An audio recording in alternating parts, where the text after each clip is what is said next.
حبيب سلام عليك صلوات الله عليك.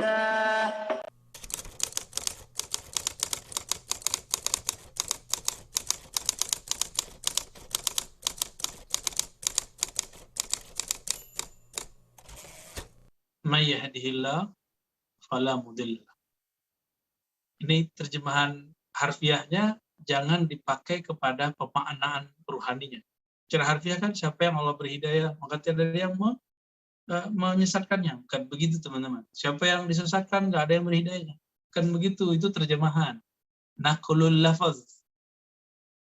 Ini diterjemahkan dengan baik dalam Sahih Bukhari ketika Imam Bukhari meriwayatkan kisah dialog antara Herakla dengan Abu Sufyan. Apa kata Herakla, Heraklius? Adakah di antara umat Muhammad itu yang murtad? Jawabannya apa? Tidak. Lalu Heraklius mengatakan, begitulah jika iman sudah masuk ke dalam relung kolbu, bisa syatul qulub, maka dia tidak akan keluar. May yahdihillah, orang yang nur hidayah itu masuk ke dalam dirinya karena emang dia mencarinya. Ya. Ini kan dikatakan dalam ayat lain. May yahdihillah fahuwal muhtad. Siapa yang Allah beri hidayah, maka dialah orang yang mencari hidayah. Jadi itu barengan. Si dianya juga harus mencari, Allah nanti akan buka itu sebagai wadahnya. Jadi harus ada usaha. Jadi hidayah itu harus dijemput, teman-teman. Kalau kita sudah menjemputnya, nanti kita dijemput Allah. Menjemput hidayah itu disebut dengan muhtadi. Ya. Orang yang diberi hidayah disebut al-mahdiyyin.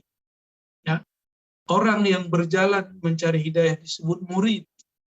Orang yang sudah diterima oleh Allah disebut murad. Ya. Jadi ibarat kali itu maknanya yang bisa saya jelaskan sekarang. Next kita tambahkan. Ya Allah. Lanjut.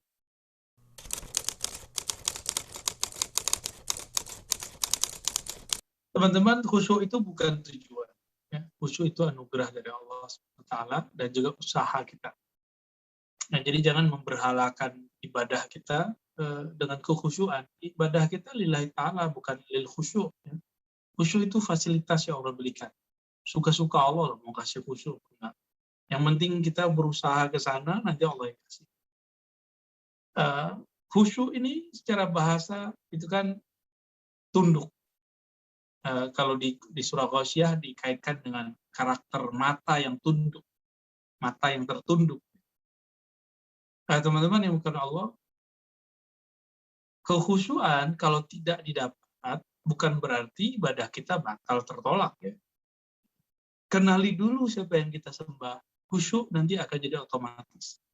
Kenapa zikir-zikir kita ini nggak selalu bikin kita khusyuk? Karena kita sibuk dengan lafaznya, dengan maknanya. Kita lupa dengan kita lagi menyebut siapa. Gitu. Kalau kita paham kita lagi nyebut siapa, nggak akan muncul persoalan-persoalan ini. Dan teman-teman yang melakukan Allah, cukup kita menyebutnya, mengingatnya, mengenang sifat-sifatnya. Jika ini kita lakukan, maka Allah akan berikan sesuai kesiapan hati. Karena Allah Maha Adil, tidak mungkin orang baru belajar zikir langsung dapat khusyuk. Nanti dia sombong, ya, nanti merasa khusyuk gampang. Ya. Maka Allah kadang kasih, kadang tidak kasih, kadang kasih, kadang tidak kasih. Biar semua kita ini tidak merasa orang yang sok khusyuk. Maka ketika Allah mengatakan allazina hum fi salatihim khashi'un, orang-orang yang mereka dalam salatnya khusyuk.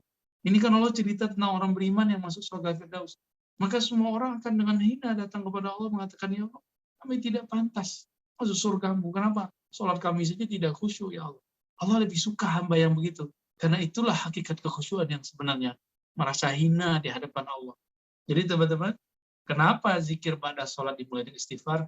Karena itu adalah pembukaan dari semua kekhusyuan. Jadi mulai dari istighfar, tobat tidak hanya zahir, tobat juga batin kita. Wallahu a'lam bishawab. حبيب سلام عليك صلوات